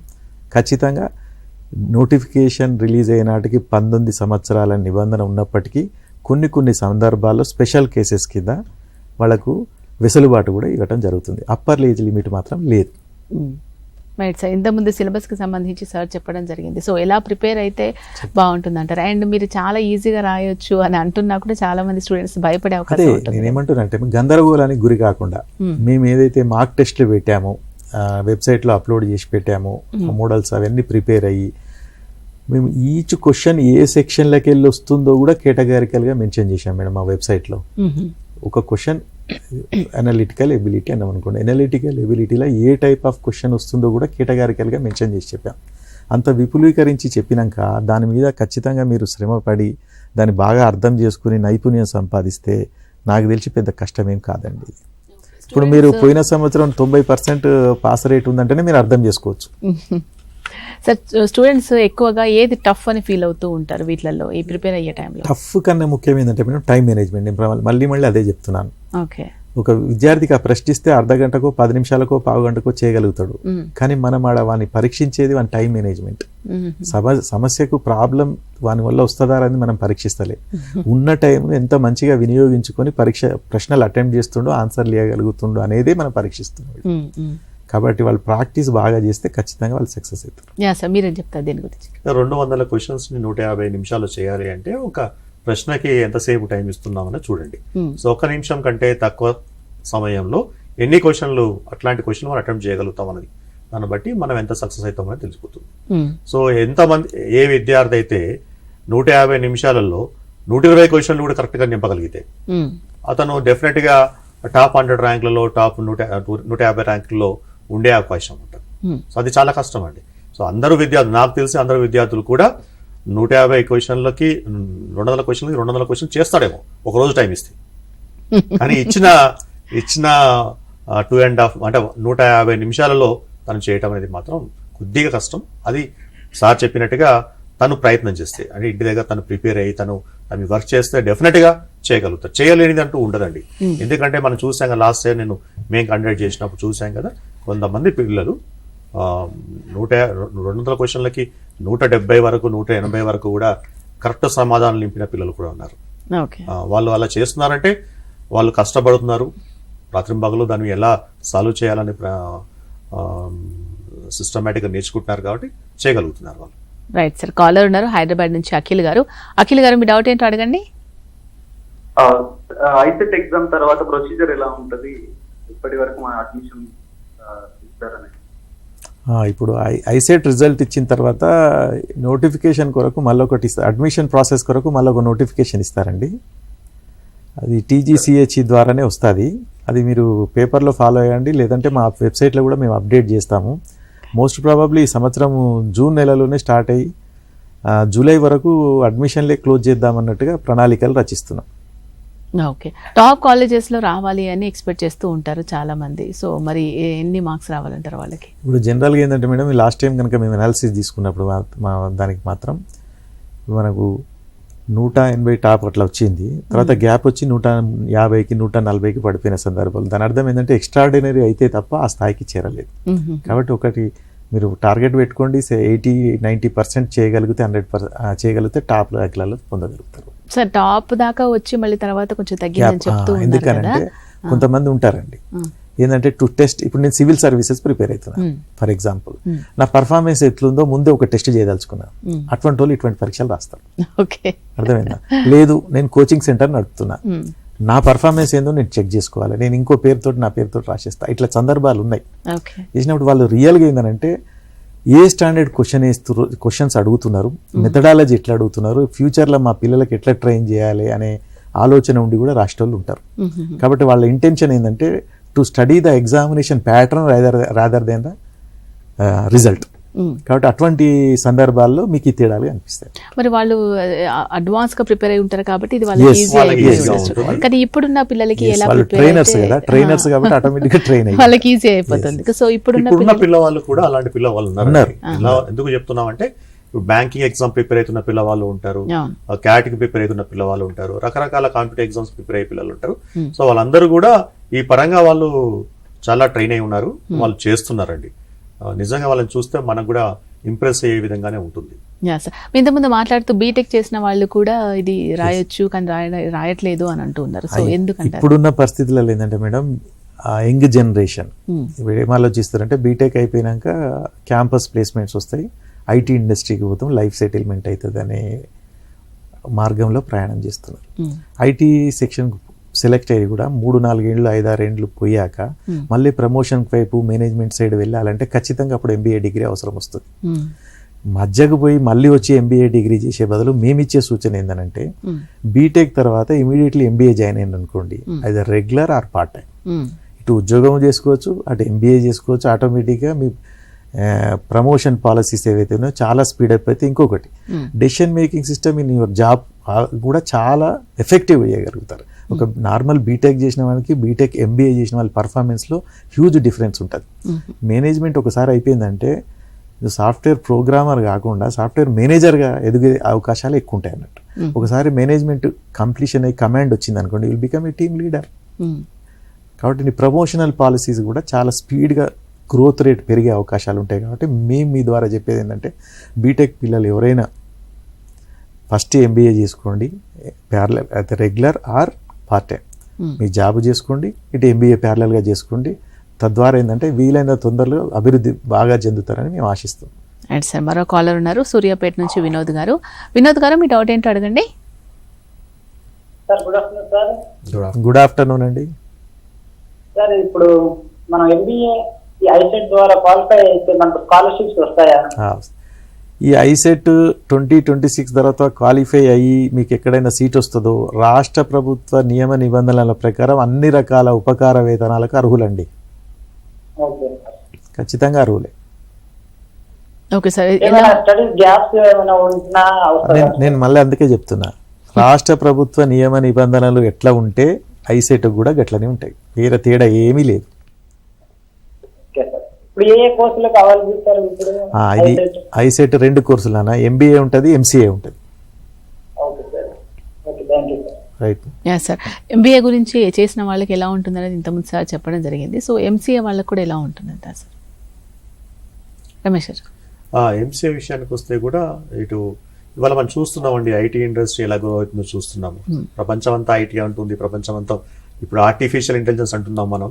సో దాంట్లో ఆబ్వియస్ గా ఉంటుంది బీటెక్ కంప్యూటర్ సైన్స్ చేసిన వాళ్ళకి ప్లస్ ఎంసీఏ వాళ్ళకి. సో అవకాశం అంతా వాళ్ళే ఉన్నాయండి, చూద్దాం ప్రపంచం ఎట్లా టర్న్ అవుతుంది. యా సార్, ఇంతకుముందు చెప్పినట్టు సార్ చాలా మంది బీటెక్ చేసిన వాళ్ళు మళ్ళీ ఐసెట్ రాయడానికి కానీ ఎంబీఏ చేయడానికి కానీ ఇష్టపడట్లేదు అని అంటే అవేర్నెస్ లేకనా లేకపోతే ఎందుకు అన్నట్టుగా వదిలేస్తున్నారా? ఏం జరుగుతుంది స్టూడెంట్స్ విషయంలో? సో అవేర్నెస్ లేదు అని కూడా చెప్పలేము, కొంత పోస్ట్ పోన్ చేసుకుందాం, ఇప్పుడే ఉద్యోగం వచ్చింది కదా, ఉద్యోగం చేసి 2 ఏళ్ల తర్వాత చూద్దామన్న ఆలోచన కూడా కొంతమంది పిల్లల్లో ఉండొచ్చు. ఒకటి. రెండోది ఏంటంటే బీటెక్ అయిపోయింది కదా, ఒక 2 years యూఎస్కి వెళ్ళి ఎంఎస్ చేసుకుందాం అన్న ఆలోచన కూడా పిల్లల్లో ఉండటం వల్ల ఇలా అవుతుందేమో. కానీ బేసికల్గా ఏంటంటే ఒక మాస్టర్ డిగ్రీ ఉండటము, అది కూడా మేనేజ్మెంట్ డిగ్రీ ఉండటము, ఆల్వేస్ అది వాళ్ళకి ఒక మంచి కెరీర్ ల్యాడర్లో ఫాస్ట్ రేట్ ఆఫ్ గ్రోత్కి అది ఒక మంచి అవకాశం అండి. Okay sir. వేకెన్సీస్ ఎలా ఉంటాయి అసలు ఇవి చేసిన వాళ్ళకి? ఇప్పుడు జనరల్గా ఏంటంటే ఏదన్నా ఒక ఉద్యోగానికి పోటీ పడ్డాడు అన్నప్పుడు ఫస్ట్ ప్రియారిటీ ఎంబీఏ వాళ్ళకి ఇస్తారు. నేను ఇంతకుముందే చెప్పాను, డిమాండ్ సప్లై చూసుకున్నప్పుడు డిమాండ్ హై ఉండి సప్లై రేటు చాలా తక్కువ ఉంటుంది. దాన్ని ఎట్లా మేనేజ్ చేస్తావు అని ఆ స్కిల్స్ ఉన్నది ఏంటంటే మేనేజ్మెంట్ విద్యార్థులకు మాత్రమే ఉంటాయి. ఓకే. కాబట్టి సిస్టమ్ని ఈజీగా అడాప్ట్ చేసుకోగలిగి, లీడర్షిప్ క్వాలిటీస్ కలిగి, జడ్జిమెంట్ చేయగలిగి, డెసిషన్ మేకింగ్ కరెక్ట్ చేయగలిగి, ఇన్ని రకాల స్కిల్స్ ఒక 2 ఏళ్లలో నేర్చుకుంటే ఏ ప్రోగ్రాంలో కూడా ఇంత మంచి వేరే అవకాశాలు ఉండవు. ఇంత ట్రైన్ అయిన రిసోర్స్ పర్సన్ కూడా కంపేర్ చేసినప్పుడు నార్మల్ డిగ్రీ పర్సన్ చూసినప్పుడు ఎంబీఓలకి ప్రిఫరెన్స్ ఇస్తారు. ఇది ఖచ్చితంగా అన్ని ఆర్గనైజేషన్లు చేస్తున్న పని ఇదే అన్నట్టు. రైట్. తిరుపతి నుంచి కాలర్ ఉన్నారు సార్, ప్రేమ్ నాయక్ గారు. ప్రేమ్ నాయక్ గారు మీ డౌట్ ఏంటో అడగండి. సార్ నమస్కారం సార్. నమస్కారం అండి. సార్ మా Tirupati sir, Andhra Pradesh sir. But నేను ఇక్కడ ఇంటెక్ అప్లై చేస్తాను సార్. ఓకే. మేము మాకు ఇక్కడ స్కాలర్షిప్ పాసిబిలిటీ ఉంటుందా సార్? లేదండి, లేదు. మనకు ఉమ్మడి విద్యా వ్యవస్థ 2014 నుంచి 10 సంవత్సరాల పాటు 2024 వరకు మాత్రమే ఉంది సార్. 2 రాష్ట్రాలలో ఇక్కడి నుంచి అక్కడ చదువుకున్నా, అక్కడి నుంచి ఇక్కడికి ఉన్న ఆ వసతి 2024 విద్యా సంవత్సరంతో అయిపోయింది. కాబట్టి మీరు ఇప్పుడు అక్కడి నుంచి వస్తే నాన్ లోకల్ కింద వస్తారు, మీకు ఎలాంటి స్కాలర్షిప్లు అవి ఇవి గవర్నమెంట్ ద్వారా రావు. Okay sir. ఇంతకుముందు ప్రాక్టికల్స్ కూడా ఉంటాయి, ఇండస్ట్రీస్కి తీసుకెళ్ళి చూపిస్తాము అని చెప్తూ ఉన్నారు కదా. సో ఏ ఇండస్ట్రీస్ ఎలా ఉంటుంది అక్కడ అనే దానికి సంబంధించి చెప్పండి సార్. అన్ని ఇండస్ట్రీస్ ఉంటాయండి, ఇటు ప్రొడక్షన్ సైడ్ ఉంటుంది, ఇటు మార్కెటింగ్ సైడ్ ఉంటుంది, బ్యాంకింగ్ సెక్టర్ ఉంటుంది, ఇటు సాఫ్ట్వేర్ ఇండస్ట్రీ సైడ్ ఉంటుంది. అన్ని రకరకాల ఇండస్ట్రీస్కి మనం కనెక్ట్ చేస్తాం పిల్లల్ని. పిల్లలు కూడా అక్కడ అవకాశాలు మెండుగా ఉంటాయి, వాటిని ఉపయోగించుకొని వాళ్ళు వాళ్ళ నైపుణ్యానుగుణంగా డెవలప్ అవుతారండి. ఇంకా క్యాపబుల్ ఉన్న వాళ్ళు స్టార్ట్అప్స్ గా కూడా స్టార్ట్ చేసుకునే మంచి క్యాపబుల్ ఉంటారండి. మినిమం ఒక 1% ఆఫ్ ద స్టూడెంట్స్ ఉంటారండి, వాళ్ళు డెఫినెట్ గా ఎంటర్ప్రీనియరింగ్ సైడే వాళ్ళు ప్రిఫర్ చేస్తారు రాదర్ గోయింగ్ ఫర్ ఎంప్లాయ్మెంట్. ఆ ఫోకస్ కూడా ఉంటుంది. ఈ 2 కోర్సుల విద్యార్థులకి ఆ ఫోకస్ అనుగుణంగానే ట్రైనింగ్ అంటూ నడుస్తుంది. ఓకే. అమ్మాయిలకు కూడా అవకాశాలు ఆ విధంగానే ఉన్నాయా సార్? ఇక్కడ అమ్మాయిలు అబ్బాయిలు అంటే చాలా మంది కొంతమంది ఏం చేస్తారంటే 10th అయిపోయిన తర్వాత, ఇంటర్ అయిపోయిన తర్వాత మ్యారేజెస్ అయిపోయి ఇప్పుడు మళ్ళీ రీస్టార్ట్ చేయాలి అనుకున్న వాళ్ళకి అదొక డౌట్ ఉంటుంది అనమాట. అరే మేము ఇన్ని రోజులు వేస్ట్ చేసాం కదా, ఇప్పుడు మళ్ళీ మా అవకాశాలు ఉంటాయో ఉండవు అని చెప్పి. డెఫినెట్ గా ఉంటాయి. సో వాళ్ళకి ఎలా ఉంటాయి? డెఫినెట్ గా ఉంటాయండి. అందరితో పాటు వాళ్ళకు కూడా అవకాశాలు ఉంటూ ఉంటాయి. వాళ్ళు వాటిని ఉపయోగించుకొని ముందుకు వెళ్లాల్సిన అవసరం ఎంతైనా ఉన్నది. సో వాళ్ళు కంపల్సరీగా మెయిన్ స్ట్రీమ్ ఆఫ్ ఎంప్లాయ్మెంట్కి రావాల్సిన అవసరం ఎంతైనా ఉందండి. మీరు మంచి ప్రశ్న వేశారండి, అమ్మాయిలు అబ్బాయిలు అనేది. మీరు గత 4 ఏళ్ల సంది కనుక అడ్మిషన్ ప్రాసెస్ చూసుకుంటే సార్ 60% అమ్మాయిలు ఉన్నారు. ఓ ఏ ప్రోగ్రామ్ చూసినా, నాట్ ఓన్లీ ఎంబీఏ ఎంసీఏ, రాష్ట్రంలో ఏ కళాశాలకు పోయి మీరు అబ్జర్వ్ చేసినా స్ట్రెంత్ అమ్మాయిలదే ఉంది. ర్యాంకులు వాళ్ళే కొడుతున్నారు, అన్ని రంగాలలో కూడా వాళ్ళే ముందున్నారు. దానికి మనం ఒక రకంగా చాలా సంతోషించాలి. ఉమెన్ ఎంపవర్మెంట్ మన రాష్ట్రంలో బాగా జరుగుతున్నందుకు మేము కూడా చాలా ప్రోత్సహిస్తున్నాం. మేము అదే చెప్పేది, ఉద్యోగం మనం ఇచ్చుడు కాదు, మనం సంపాదించుడు కాదు, మనం 10 మందికి ఉద్యోగం ఇచ్చే స్థాయికి ఎదగాలనే దిశగానే మనం ప్రోత్సహిస్తున్నాం. దీంట్లో కూడా 1 or 2% ఎంటర్ప్రీనర్స్ అయినా సొంతంగా మేము అంకురాస్ లేకుంటే స్టార్టప్స్ పెట్టుకున్న మనం ముందుకు వచ్చిన కంట్రీ చాలా అభివృద్ధి చెందుతుంది. అమ్మాయిల శాతం విపరీతంగా పెరిగే అవకాశం ఉంది భవిష్యత్తులో. మీరు చెప్తే నమ్మరు, స్టార్టింగ్లో మా విశ్వవిద్యాలయానికి వచ్చేసరికి బాయ్స్ హాస్టల్స్ 2 ఉండే, గర్ల్స్ హాస్టల్ 1 ఉండే. ఇప్పుడు పరిస్థితి ఏంటంటే అమ్మాయిల హాస్టల్ 3 అయినాయి, బాయ్స్ హాస్టల్ 2 అయినాయి. అది ఒక లైవ్ ఎగ్జాంపుల్. అమ్మాయిలు చదువుతలేరు, చాలా ముందుకు పోతున్నారు, అన్ని రంగాల్లో డామినేట్ చేస్తున్నారు వాళ్ళు. మంచిదే కదా సార్. నెక్స్ట్ కాలర్ ఉన్నారు రోహిత్ అని. రోహిత్ గారు మీ డౌట్ ఏంటో అడగండి. సార్ ఇప్పుడు ఐసెట్ ఎగ్జామ్ ఉంటది కదా సార్, దాన్ని అంటే ప్రొసీజర్ ఏంటి, అట్లనే ఒకవేళ క్వాలిఫై కావాలంటే ఏ తీరుగా ప్రిపేర్ అయితే బెటర్ ఉంటుంది సార్? ఇప్పుడు ఇదంతా కంప్యూటర్ బేస్డ్ టెస్టింగ్ సిస్టమ్ నాన్న. ఓకే, మీకు 200 ప్రశ్నలు ఉంటాయి, ఏబిసి ఉంటుంది. ఓకే, ఏబినేమో mathematical ability, numerical ability test చేస్తారు. ప్రశ్నలు తెలుగు మీడియంలో, ఇంగ్లీష్ మీడియంలో రెండిట్లో కనపడతాయి మీకు. సెక్షన్ సి వచ్చేసరికి కమ్యూనికేషన్ ఎబిలిటీ చూస్తారు, ఓన్లీ ఇంగ్లీష్ మీడియంలో క్వశ్చన్స్ ఉంటాయి. మీరు కనుక 10th క్లాస్ మ్యాథమెటిక్స్ కనుక పర్ఫెక్ట్గా చదివి ఉంటే 100% మీరు క్వాలిఫై కాగలుగుతారు. క్వాలిఫైయింగ్ మార్క్ ఏంటంటే 25%, అంటే 200 మార్కులలో 25% అంటే ఏదైనా 50 మార్కులు వస్తే క్వాలిఫైయింగ్ మార్క్ అంటారు. ఇది కూడా ఏంటి అని అంటే ఓసీ బీసీ వాళ్ళకి ఈ మార్కులు, ఎస్సీ ఎస్టీ వాళ్ళకి క్వాలిఫైయింగ్ మార్కు లేదు. ఇది అందరు గమనించవలసిందిగా ప్రార్థన. Right sir. మరో కాలర్ ఉన్నారు, జాస్మిన్ హైదరాబాద్ నుంచి. జాస్మిన్ గారు మీ డౌట్ ఏంటో అడగండి అమ్మా.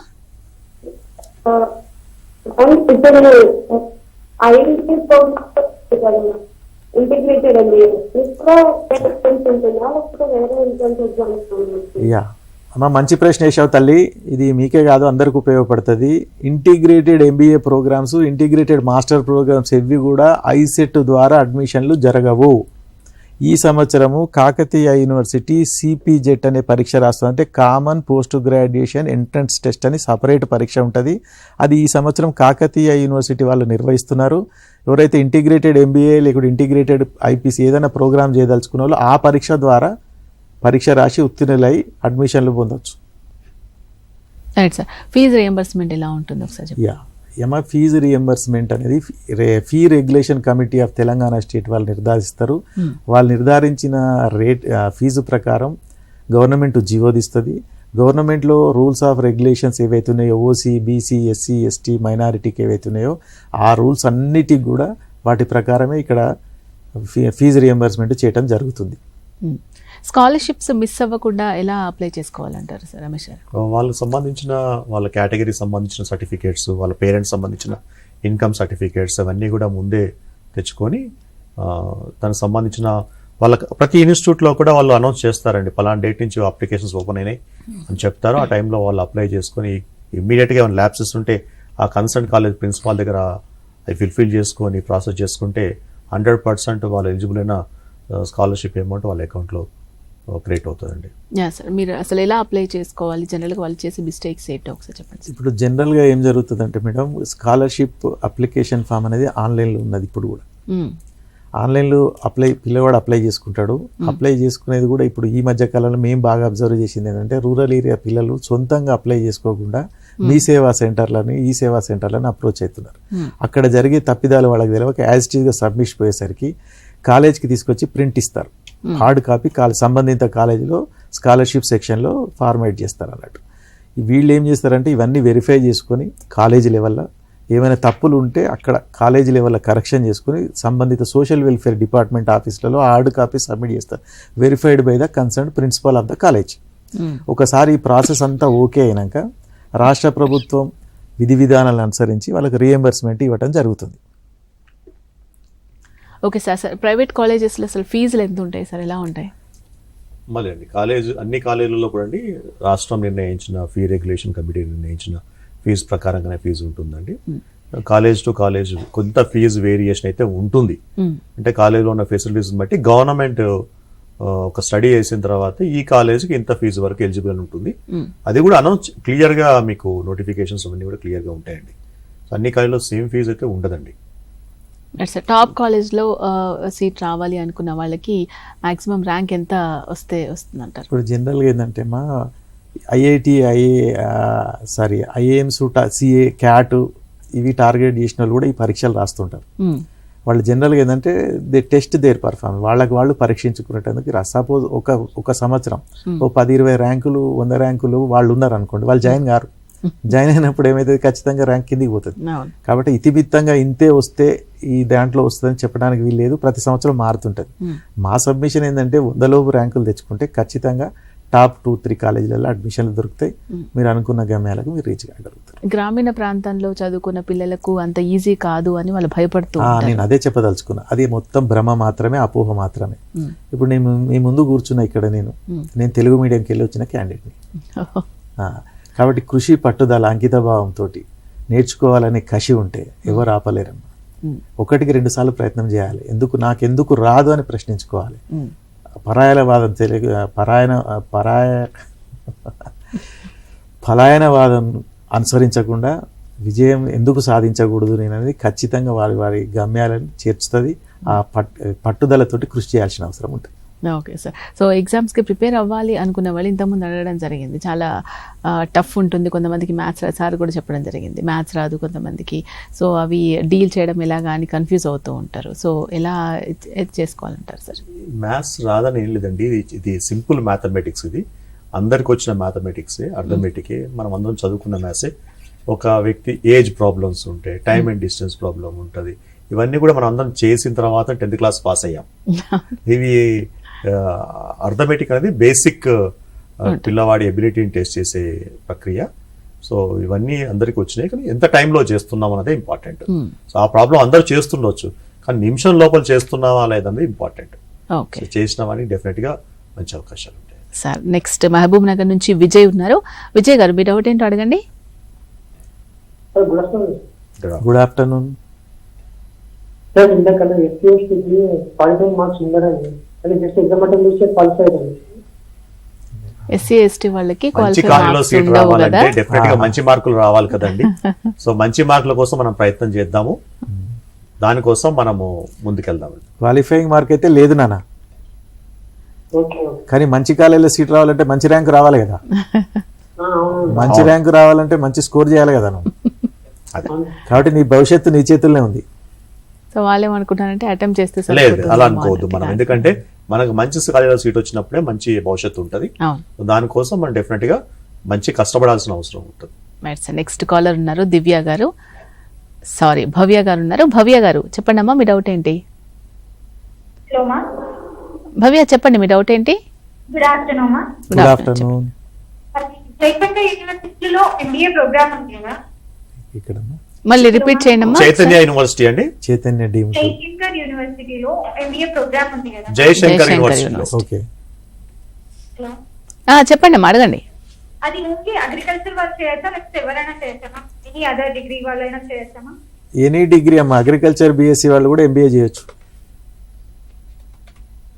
తల్లి. మేము మినిమం 3 years డిగ్రీ అన్నాం, మీది 4 years డిగ్రీ కదా, ఖచ్చితంగా చేయొచ్చు. ఓకే. సర్టిఫికేట్ వెరిఫికేషన్ కు ఏ డాక్యుమెంట్స్ వెరిఫై చేస్తారు సార్ జనరల్ గా? సర్టిఫికేట్ వెరిఫికేషన్ ఈ స్టేజ్ లో మాత్రం డేట్ ఆఫ్ బర్త్ చూస్తాం మేడం, మెయిన్ గా డేట్ ఆఫ్ బర్త్ చూస్తాము, ఆయన ఆధార్ కార్డు ఒకటి చూస్తాము, అడ్రస్ ప్రూఫ్ ఒకటి చూస్తాం. ఈ స్టేజ్ లో క్యాస్ట్ సర్టిఫికేట్ ఒకటి చూస్తాం. Okay sir.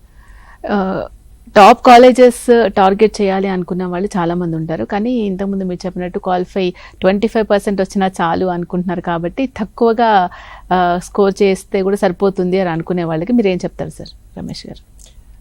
అలా అనుకోరండి పిల్లవాళ్ళు. డెఫినెట్గా అందరూ కూడా మంచి కాలేజీ రావాలి అన్న ఆశతోనే ఉంటుంది, మంచి యూనివర్సిటీలో రావాలి, మంచి ప్లేస్లో చదువుకోవాలన్న ఉద్దేశంతో పిల్లవాళ్ళు ఉంటారు. డెఫినెట్గా ఏంటంటే మనకు సిలబస్ కంప్లీట్గా తెలుసు కాబట్టి ఏ సబ్జెక్ట్లో ఎన్ని క్వశ్చన్లు వస్తాయని కూడా వెబ్సైట్లో ఉన్నాయి కాబట్టి, అట్లనే ఇంతకుముందు సార్ చెప్పినట్టుగా మార్క్ టెస్ట్లు కూడా ఉన్నాయి కాబట్టి దాని మీద బాగా కష్టపడితే డెఫినెట్గా మంచి స్కోర్తోని మంచి ఇన్స్టిట్యూట్లో వాళ్ళు సీటు సంపాదించుకోగలుగుతారండి. నీడ్ ఎంత ఉంది సార్ ఇప్పుడు ఇండస్ట్రీస్లో కావచ్చు, ఎవరైతే స్టూడెంట్స్ వేకెన్సీస్ కావచ్చు, ఎంత నీడ్ ఉంది? యాక్చువల్గా ఏంటంటే ఇండస్ట్రీ ఎప్పుడు డిమాండే ఉందండి. కాకపోతే ఏంటంటే స్కిల్స్ మీట్ కాక గ్యాప్ అట్లనే మెయింటైన్ అవుతుంది. కాబట్టి మనం జాయిన్ అయిన రోజు నుంచే మనం ఇండస్ట్రీ రెడీగా ఎట్లా రెడీ కావాలని ప్రణాళికలు రూపొందించుకొని దాని విధంగా తర్ఫీజ్. ఇప్పుడు ఇంతకుముందు ఇప్పుడంతా ప్రతి పిల్లవాడి దగ్గర if you observe any student soft ఏమంటారు సోషల్ మీడియా తోటి ఎడిక్ట్ అయి ఉన్నాడు. ఆ సోషల్ మీడియా ఈ రకంగా ఉపయోగించుకొని స్కిల్ డెవలప్మెంట్ యాక్టివిటీస్ కింద పాజిటివ్ దృక్పథంగా ఆ ఎలక్ట్రానిక్ డివైస్ని ఉపయోగించుకుంటే ఖచ్చితంగా కోర్స్ అయ్యే లోపల 2-3 కంపెనీలలో కూడా ఉద్యోగాలు వచ్చే అవకాశం ఉంది. డిమాండ్ ఎప్పుడూ ఉందండి. కాకపోతే ఏంటంటే ఆ స్కిల్స్ రిక్వైర్డ్ స్కిల్స్ లేక మనం ఉద్యోగాలు పొందలేకపోతున్నాం. దాంతో నిరుద్యోగిత పెరుగుతుంది. కాబట్టి మేము దానికి అనుగుణంగా మా దగ్గర కూడా ఈ సంవత్సరం Telangana state council of higher education వాళ్ళు ఏం చేస్తున్నారంటే సిలబస్ను కూడా అప్డేట్ చేస్తున్నారు. ప్రతి సిలబస్ తయారు చేసే కమిటీలో ఇండస్ట్రీ వాళ్ళని కూడా ఇన్వాల్వ్ చేస్తున్నారు. వాళ్ళకి ఏం అవసరాలు ఉన్నాయని. కాబట్టి ఈ 2 ఏళ్ల కాలంలో ఏమవుతుందంటే వాళ్ళ అవసరాల దృష్టిలో పెట్టుకొని వాళ్ళని ట్రైనింగ్ ప్రోగ్రామ్ మన యూనివర్సిటీలలో కాలేజీలలో చేయడం జరుగుతుంది. కాబట్టి ఒకసారి ప్రోగ్రామ్ అయినాక ఖచ్చితంగా ఉద్యోగ అవకాశాలు మెరుగుపడతాయి. అంతేకాదు ఎంటర్ప్రీనర్షిప్ కూడా డెవలప్ అయ్యే అవకాశాలు ఉంటాయి. ఒకవైపు కంప్లీట్గా సెల్ఫ్గా ఎంటర్ప్రీనర్గా మారే వాళ్ళు కొంతమంది స్టూడెంట్స్ ఉంటే, కొంతమంది చాలా డల్గా ఉంటున్నారు. సో అసలు స్కిల్స్ అనేవి ఎక్కువగా చూస్తున్నామా పిల్లల్లో, లేకపోతే వాళ్ళు గుర్తించలేకపోతున్నారా, డెవలప్ చేసుకోలేకపోతున్నారా? ఇది 2-edged నైఫ్ అండి. ఇది స్టూడెంట్ సెంట్రిక్ ఎడ్యుకేషన్ సిస్టమ్లా ఇప్పుడు రీసెంట్గా చూస్తే అన్ని యూనివర్సిటీలలో మెంటరింగ్ సిస్టమ్ అనేది ఒకటి స్టార్ట్ చేశారు. దాంతో ఏం చేస్తామంటే అపార్ట్ ఫ్రమ్ అకాడమిక్స్ ప్రతి పిల్లవాడితోటి ప్రతి ఫ్యాకల్టీ కూడా ఇంటరాక్ట్ అయ్యి వాళ్ళలోని బలాలు బలహీనతలు అంచనా వేసి బలహీనతలను అధిగమించి వారి బలాలను ఆయుధంగా మార్చేటందుకు స్కీమ్స్ తయారు చేస్తున్నారు. దాంతో భాగంగా స్కిల్ డెవలప్మెంట్ సెంటర్స్ ఎస్టాబ్లిష్ అయ్యాయి. ఇవన్నిట్లో ప్రతి విద్యార్థి ఖచ్చితంగా భాగస్వామి అయ్యేటట్టు చూసుకొని మన అభివృద్ధి వైపు ప్రయాణం చేపియాలి, వారి నైపుణ్యాలను పెంపొందించాలి. ఇది ఒక్కరితో అయ్యే పని కాదు. ఇది ఇంటిగ్రేటెడ్ అప్రోచ్. స్టూడెంట్ అదే విధంగా పాజిటివ్ థింకింగ్ ఉండాలి, ఫ్యాకల్టీ అదే విధంగా ఉండాలి, గవర్నమెంట్ అదే రకంగా ఉంటే అందరు తల వచ్చేస్తే ఖచ్చితంగా అభివృద్ధి పదంలోకి పోతారు. సార్ స్కిల్ డెవలప్మెంట్ అనేది వెరీ వెరీ ఇంపార్టెంట్ తెలుస్తుంది. ఇండస్ట్రీ రిక్వైర్మెంట్స్ ఏ విధంగా ఉంటున్నాయి సార్ జనరల్గా? ఇండస్ట్రీ రిక్వైర్మెంట్స్ మాట్లాడితే రకరకాల అన్ని ఇండస్ట్రీస్కి ఒక సపరేట్ స్కిల్ సెట్ ఉంటుందండి. ఐటీ ఇండస్ట్రీకి ఒక రకమైన స్కిల్ సెట్ అవసరం ఉంటుంది, ప్రొడక్ట్ మ్యానుఫ్యాక్చరింగ్ కంపెనీకి ఒక రకమైన స్కిల్ సెట్ ఉంటుంది, మార్కెటింగ్ కంపెనీకి ఒక స్కిల్ సెట్ ఉంటుంది. అయితే పిల్లవాడు కూడా తను ఏ ఇండస్ట్రీ సైడ్ ఆలోచిస్తున్నాడు అన్నది ఐడెంటిఫై చేసుకొని ఆ ఇండస్ట్రీలో ఎలాంటి స్కిల్ సెట్స్ ఉన్నాయి, ప్లస్ అవసరం అవుతున్నాయి, ప్లస్ తనకు ఏం స్కిల్ సెట్స్ ఉన్నాయి బేరీజ్ వేసుకొని తను 2 విధంగా అండి ఇండస్ట్రీకి తన స్కిల్ సెట్స్ ఎలా యూస్ఫుల్ అవుతాయి, నేనేమన్నా గ్యాప్లో ఉంటే ఆ గ్యాప్ని ఎట్లా ఫిల్ఫిల్ చేసుకుంటాను ఈ 2 years ఆఫ్ కోర్సులు అన్నది క్లియర్గా ప్లాన్ చేసుకుంటే తను అనుకున్న టార్గెట్ ఇండస్ట్రీలోకి డెఫినెట్గా తన ఎంప్లాయ్మెంట్ ఆపర్చునిటీ వెతుకోగలుగుతారండి. Okay sir. జాబ్ వచ్చిన తర్వాత తప్పకుండా అందరూ ఎక్స్పెక్ట్ చేసేది పే స్కేల్స్ ఎంతవరకు ఉంటాయి, హై ఉంటుందా, దీంట్లో సక్సెస్ ఉంటుందా, టాప్ రేంజ్ వరకు మనం వెళ్ళగలుగుతామా అనేది ఎక్స్పెక్ట్ చేస్తూ ఉంటారు. సో ఎలా ఉంటుంది సార్ ఈ ఇండస్ట్రీ? ఎలా ఉంటుందంటే అండి ఇప్పుడు ఇది పే స్కేల్ అని చెప్పలేం, అన్లిమిటెడ్ గా ఉంటుంది. ఎవరికైతే వర్త్ ఉందో so sky is the limit for him. So worth లేని వాళ్ళు అంటే అది కొద్దిగా చెప్పడం ఇబ్బందికరంగా ఉంటుంది. బట్ వర్తున్న విద్యార్థికి మాత్రం స్కై ఈజ్ ద లిమిట్ అండి. మనం చెప్పలేం ఇంతే అవుతుందని చెప్పలేం, ఎంతకైనా ఉంటుంది అది. ఆ లెవెల్ పే ఇండస్ట్రీ పే చేస్తుందండి. ఓకే, కాలర్ ఉన్నారు సార్ కామారెడ్డి నుంచి మోహన్ గారు మాట్లాడదాం. మోహన్ గారు మీ డౌట్ ఏంటో అడగండి.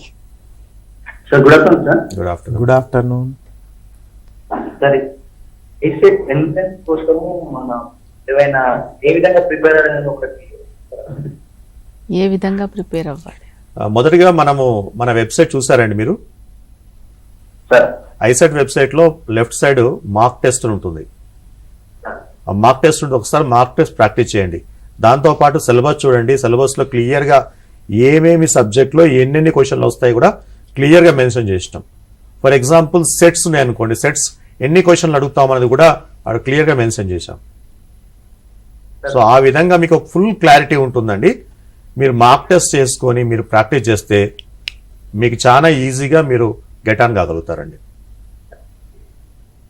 సార్ విదేశాల్లో అవకాశాలు ఏ విధంగా ఉంటాయి సార్ దీనికి? మరి ఇప్పుడు మేనేజ్మెంట్ ఎడ్యుకేషన్కి వచ్చేసరికమ్మా విదేశాల్లో చాలా ఖర్చుతో కూడుకునే వ్యవహారం, కోట్లలో ఫీజులు కట్టాల్సి ఉంటుంది. ఇప్పుడు అదే మన దగ్గర చూసుకుంటే విదేశంతో పోల్చుకుంటే అసలు మనది ఫీజే కాదు. అయినప్పటికీ ప్రతి సంవత్సరం ప్రతి 2 సంవత్సరాలకు మా విద్యా సిలబస్లో మార్పులు తీసుకుంటూ అంతర్జాతీయ అవసరాలకు అనుగుణంగా సిలబస్ను మార్చడం జరుగుతుంది. కాబట్టి నేను విదేశాలకు పోవాలి అనుకునేటోళ్ళకి నేను మొట్టమొదటిగా అప్పీల్ ఏం చేస్తున్నంటే ఖచ్చితంగా MBA ఇండియాలో చేయండి, ఏ ఇన్స్టిట్యూట్ అయినా పర్వాలేదు. ఈ నాలెడ్జ్ తోడు కనుక అక్కడికి వెళితే అపూర్వమైన అవకాశాలు అందిపుచ్చుకోగలుగుతారు. నెంబర్ 2, మెయిన్గా చెప్పేది ఏంటంటే మళ్ళీ మేనేజ్మెంట్ ఎడ్యుకేషన్ అంటేనే అక్కడికి వస్తుంది. ఆప్టిమమ్ యూటిలైజేషన్ ఆఫ్ రిసోర్సెస్ అంటారు. ఉన్న వనరులను పొదుపుగా వాడుకొని అద్భుతాలు ఎట్లా సృష్టించాలనేది నేర్పుతాం మనం ఇక్కడ. దాంట్లో నిష్ణాతులైతే ఏ ఫీల్డ్కి వెళ్ళాలి, ఎక్కడ జాబ్ చేయాలి, ఎట్లా కాంట్రిబ్యూట్ చేయాలి అనేది వాళ్ళ అల్టిమేట్గా వాళ్ళ చేతుల్లో ఉంటుంది. నెక్స్ట్ కాలర్ ఉన్నారు హైదరాబాద్ నుంచి రాకేష్ గారు. రాకేష్ గారు మీ డౌట్ ఏంటి అడగండి. హలో సార్, ఇది ఏం లేదు అంటే ఇప్పుడు కౌన్సిలింగ్ అయిపోయినాక మనకి సీట్ అలాట్ చేస్తారు కదా, ఫేజెస్ డిఫరెంట్ ఉంటాయి కదా. ఇప్పుడు ఫస్ట్ ఫేజ్ లో నాకు ఒక కాడ సీట్ వచ్చినాక కూడా సెకండ్ ఫేజ్ లో పెట్టే ఛాన్స్ ఉంటుంది. మీరు ఫస్ట్ ఫేజ్ లో మీరు వచ్చిన కాలేజీలో మీరు కన్ఫర్మేషన్ ఇవ్వాల్సి ఉంటుందండి. ఇచ్చిన తర్వాత సెకండ్ ఫేజ్ కి మళ్ళీ మీరు అప్లై చేసుకోవాల్సి ఉంటుందండి. ఇప్పుడు కన్ఫర్మేషన్ ఇచ్చినామంటే అక్కడ ఇది ఫీజు అనేది కట్టాల్సి ఉంటది కదా. మీరు ఆన్లైన్ లో పేమెంట్ చేస్తారు, కాలేజ్ కి పేమెంట్ చేయరు. అదైతే ఉందో మీరు స్టేట్ కౌన్సిల్ ద్వారా ప్రాసెస్ అవుతుంది, కాబట్టి మీ మనీకి ఎటువంటి డోకా లేదు. రైట్, నెక్స్ట్ కాలర్ పెద్దపల్లి నుంచి అనిల్ కుమార్ గారు ఉన్నారు. సార్ అనిల్ గారు మీ డౌట్ ఏంటో అడగండి. సార్ ఐసెట్ ద్వారా MBA ప్రోగ్రామ్ ఉంది కదా సార్. చెప్పండి చెప్పండి సార్ MBA ప్రోగ్రామ్ కి IMBA ప్రోగ్రామ్ ఉంది కదా సార్, CPZ ద్వారా. అవునండి. రెండింటి డిఫరెన్స్ ఏముంది చెప్తారా సార్? ఇప్పుడు IMB అంటే 5 years degree, 5 years masters program చిన్నది. అది ఎవరైతే ఇంటర్మీడియట్ అయిపోగానే ఎంటర్ అయ్యే వాళ్లకు 5 సంవత్సరాల ప్రోగ్రామ్. యాక్చువల్గా MBA ప్రోగ్రామ్ ఎప్పుడైతుంది, డిగ్రీ తర్వాత అవుతుంది అన్నట్టు. అదేమో 12 + 3 + 2, మనదేమో 12 + 3 అయినాక 2. వాళ్ళకి ఇంటర్మీడియట్ స్థాయిలో ఫస్ట్ 3 ఏళ్ళు BBA సిలబస్ ఉంటుంది, తర్వాత MBA సిలబస్ స్టార్ట్ అవుతుంది. మనకేంటంటే డైరెక్ట్ MBA సిలబస్ 2 ఏళ్ళలో కంప్లీట్ చేసుకొని మాస్టర్స్ డిగ్రీ ఇచ్చేస్తాం, అయిపోతుంది. వాళ్ళకు 10 సెమిస్టర్స్ ఉంటాయి, మనకేమో 4 సెమిస్టర్స్ మాత్రమే ఉంటాయి. ఓకే సార్, ఈ NIRF లాగా మీ సెట్ ద్వారా అడ్మిషన్ వచ్చే కాలేజీల ర్యాంకింగ్ ఏమైనా ఉంటుందా సార్? ఇప్పుడు ప్రస్తుతానికి అంటే అమ్మా NIRF నేషనల్ లెవెల్ ఉన్నది. రాష్ట్ర స్థాయిలో ఇప్పటివరకు కూడా ranking system government state council కానీ ఎవరు కూడా ఇంట్రడ్యూస్ చేయలేదు. మేమే అడుగుతున్నాం, చాలా యూనివర్సిటీ వాళ్ళు కాలేజ్ వాళ్ళు డిమాండ్ చేస్తున్నారు ర్యాంక్ సిస్టమ్ ఇవ్వండి అని. భవిష్యత్తులో ఏమైనా వస్తుందేమో చూడాలి. ఓకే సార్, సో చాలా మంది స్టూడెంట్స్ ఎలా అసలు అప్లై చేసే టైంలోనే చాలా మంది మిస్టేక్స్ చేస్తూ ఉంటారు కదా, అలా అవ్వకుండా ముందు నుంచే ఎటువంటి జాగ్రత్తలు తీసుకోవాలంటే ఏం చెప్తారు? మాకు హెల్ప్ లైన్ నెంబర్ రెడీ ఉందమ్మా, మా మెయిల్ ఐడీలు కూడా ఇచ్చి ఉన్నాము వెబ్సైట్లో. ఎనీ క్వరీ ముందైనా తర్వాత అయినా చేస్తే ఖచ్చితంగా వారి సమస్యలను నివృత్తి చేస్తాం. ఓకే సార్, జనరల్గా చేసే మిస్టేక్స్ ఏంటి, అవి రిపీట్ అవ్వకుండా ఎలా జాగ్రత్త పడాలి? ఫస్ట్ నుంచి కూడా చెప్తూనే ఉన్నాము, అయినా కూడా మళ్ళీ ఒకసారి ఏం లేదంటే కొద్దిగా మనం వాల్యూస్ ఎంటర్ చేస్తున్నాం. ఫర్ ఎగ్జాంపుల్ నేమ్ ఎంటర్ చేస్తున్నాం, మన పేరు ఏది ఉందో అది ఎగ్జాక్ట్ గా ఎంటర్ చేయాలి. అంటే ఏం చేయాలి, మన 10th క్లాస్ మెమో చూసుకొని దాంట్లో మన పేరు ఏ విధంగా ఉందో చూసుకొని ఆ స్పెల్లింగ్ మిస్టేక్ ఏం కాకుండా యాజ్ ఇట్ ఈస్ గా ఎంటర్ చేసుకుంటారు. అట్లనే 10th క్లాస్ మెమోలోనే మదర్ నేమ్ ఉంటుంది, ఫాదర్ నేమ్ ఉంటుంది, తర్వాత డేట్ ఆఫ్ బర్త్ కూడా ఉంటుంది. అవన్నీ కరెక్ట్ గా మన ఫీల్డ్సే, మనం కొత్తగా మనం ఏదో ఐడెంటిఫై చేసుకొని ఎక్స్ప్లోర్ చేసి ఎంటర్ చేయాల్సిన వాల్యూస్ కావు. మన పేరు, మన సంబంధించిన బయోటా వాల్యూసే, అవి కరెక్ట్ గా ఎంటర్ చేసుకోవాల్సిన అవసరం ఉంటుంది. అలానే మన ఫోన్ నెంబర్, మన ఈమెయిల్ ఐడి కరెక్ట్ గా ఎంటర్ చేయాల్సిన అవసరం ఎంతైనా ఉందండి. ఒక phone number, email ID correct గా ఎంటర్ చేయలేకపోతే అది చాలా ప్రాబ్లం వస్తుంది. ఎందుకంటే మనం రేపటికాడ కమ్యూనికేట్ కావాలన్నా, అంటే ఆ విద్యార్థి మాతో కమ్యూనికేట్ కావాలన్నా కానీ చాలా ప్రాబ్లం అవుతుంది. సో అవన్నీ కూడా మేము అడ్రస్ చేస్తూనే ఉన్నాం. ఈ రోజు వరకు కూడా వచ్చిన ప్రతి రిక్వెస్ట్ కూడా అడ్రస్ చేస్తూనే ఉన్నాం. ఇవన్నీ కూడా ఎందుకు అవుతాయంటే అండి, మనము పిల్లవాడు మీ సేవ, గిత్తమ్మ సార్ చెప్పినట్టుగా మీ సేవకి ఈ సేవలో మనం ఎంటర్ చేయమంటాడు. వాడికి మనకున్నంత ఇంట్రెస్ట్ ఎందుకు ఉంటుందండి?